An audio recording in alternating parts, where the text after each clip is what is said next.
Il taglio dell'Outlook è una sorta di alert, un po' come nel gioco del calcio l'ammonizione che si riceve prima dell'espulsione, in cui l'agenzia di rating ha indicato delle misure urgenti di intervento per ristrutturare soprattutto i costi di apparato dell'amministrazione pubblica italiana al fine di contenere e ridimensionare il peso del deficit sul PIL. Quindi l'idea che si ha nel breve termine è quella di un intervento strutturale sull'economia del Paese per risanarla dal punto di vista degli oneri a sostentamento dell'amministrazione pubblica. Come conseguenze immediate le abbiamo avute innanzitutto sull'allargamento dello spread tra il costo di finanziamento del debito italiano con quello tedesco e poi, come ripercussione successiva, sui prezzi delle obbligazioni, soprattutto i trentennali italiani.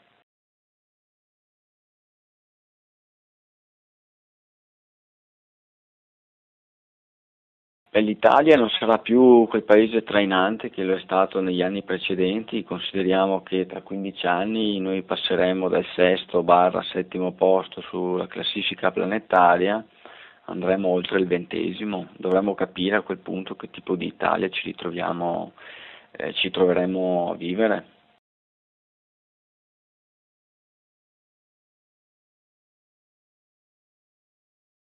L'Italia è il paese che vanta in assoluto il maggior gradiente di risparmio, sono circa 8 trilioni di euro, suddivisi in 4 trilioni in ricchezza immobiliare, sostanzialmente il valore delle prime case degli italiani, e altrettanti sono rappresentati invece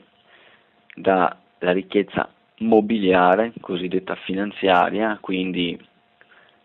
certificati di deposito bancari, giacenze sui conti correnti, obbligazioni di Stato,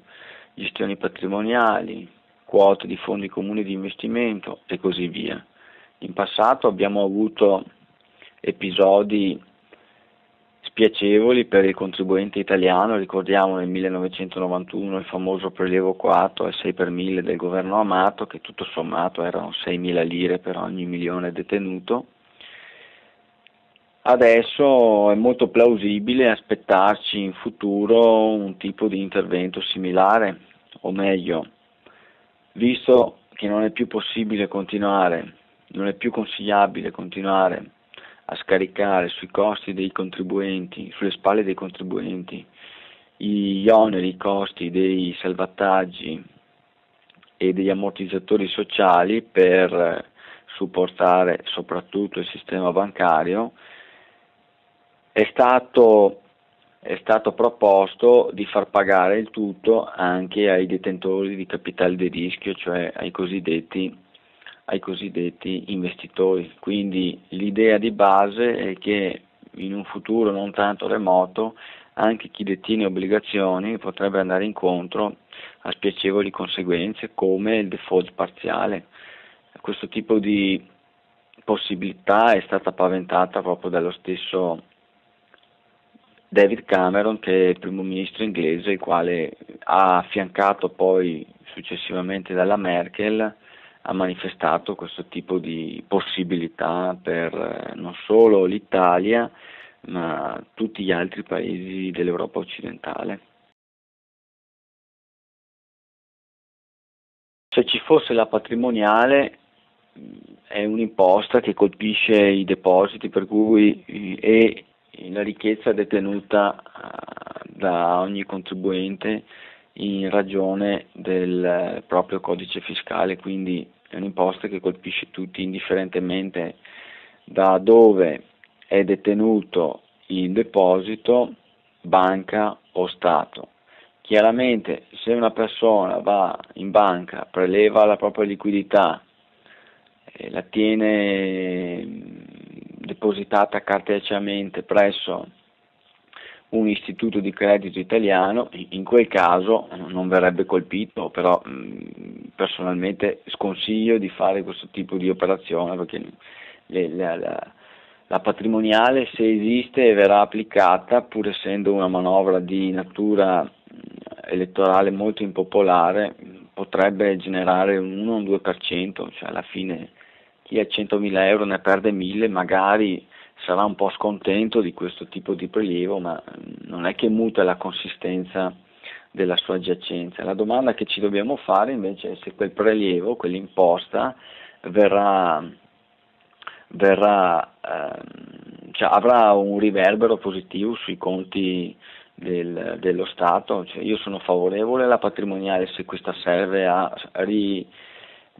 risistemare e migliorare l'outlook appunto del Paese Italia. Sconsiglio vivamente di trasferire i propri risparmi, le proprie disponibilità liquide al di fuori dei confini italiani, cioè, nella maniera più assoluta è un'operazione da non fare.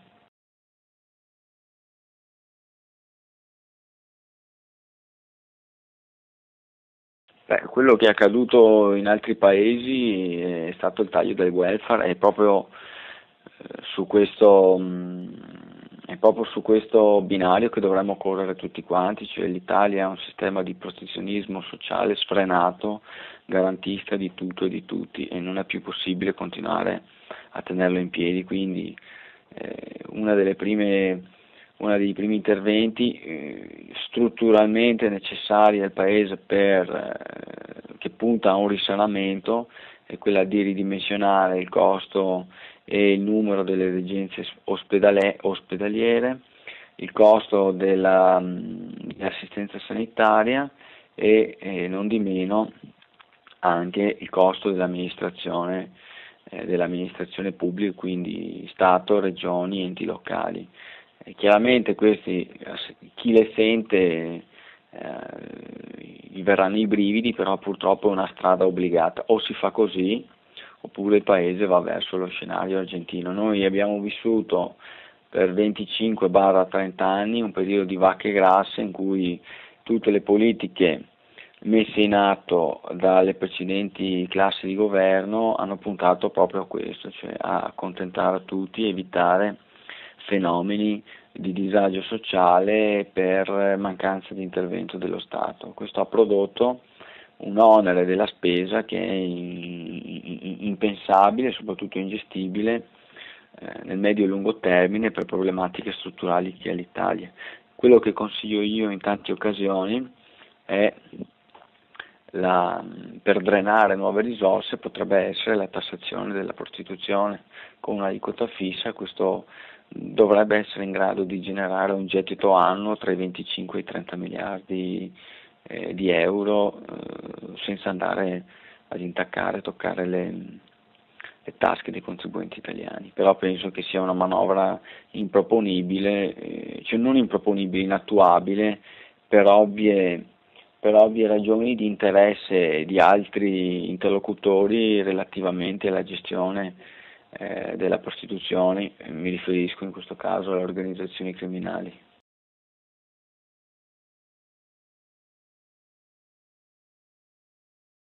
Ma la patrimoniale non è detto che venga applicata, cioè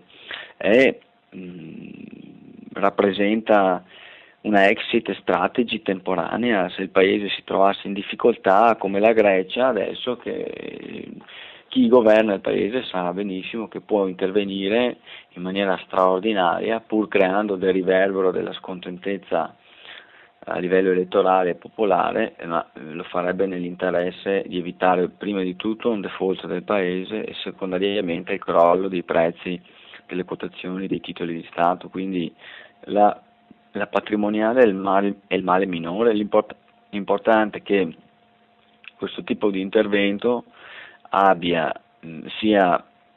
strutturato all'interno di un piano di risanamento allargato. Cioè voi immaginate di avere una casa che brucia, un fabbricato che sta bruciando, prendete un bicchiere d'acqua e lo buttate sopra i muri, sì, mitigate per qualche secondo la temperatura, cioè, ma non cambia l'evolversi l'evolversi dell'incendio. Quello che noi dobbiamo fare in questo momento qui è rendersi conto che adesso serve una medicina amara, e questa amara purtroppo la dovrebbero pagare, questa medicina la dovrebbero particolarmente ingerire le cosiddette generazioni dei baby boom, cioè quelli che sono nati fra il 1946 e il 1969, con l'idea di appunto andare a ridimensionare drasticamente il costo dello Stato sociale italiano. Quindi, come dicevamo in apertura di intervento, la sanità, l'amministrazione dello Stato. Per l'amministrazione dello Stato si potrebbe tranquillamente far confluire anche il ridimensionamento degli enti pubblici o l'accorpamento dei centri amministrativi. Per esempio, recentemente sono stato ospite per un convegno su un piccolo paesino della regione Piemonte che aveva qualche centinaio di anime. Non è pensabile che allo stesso modo nella mia provincia, Vicenza, ci sono un paio di comuni di qualche centinaio di persone, cioè non è pensabile che esistano enti locali con funzioni amministrative per un bacino di utenza così modesto e contenuto. Possono rimanere in piedi i comuni intesi come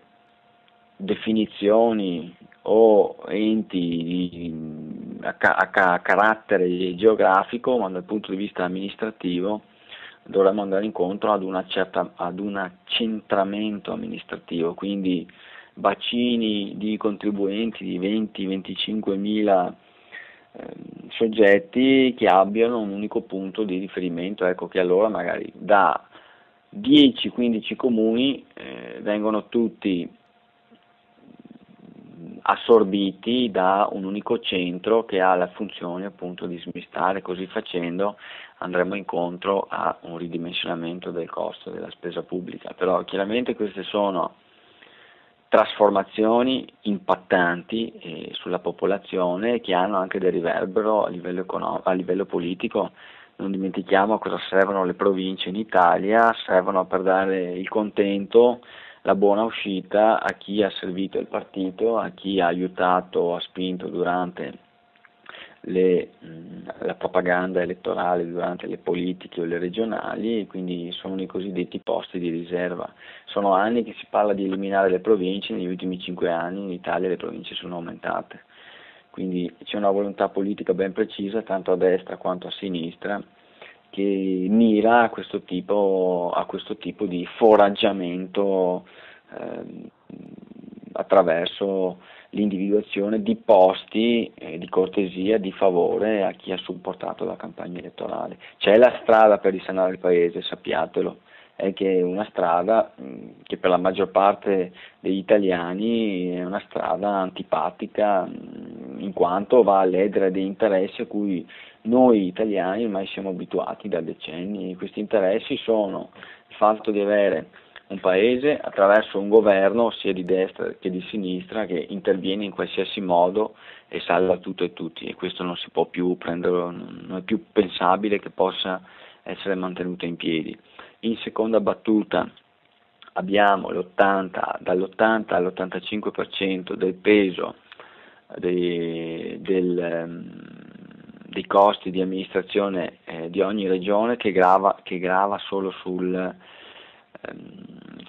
sulla sanità, quindi lì bisogna fare il primo intervento copioso di ristrutturazione, perché non è pensabile scaricare sempre tutto sulle spalle dei contribuenti. È lodevole quello che sta facendo Cameron in Inghilterra, un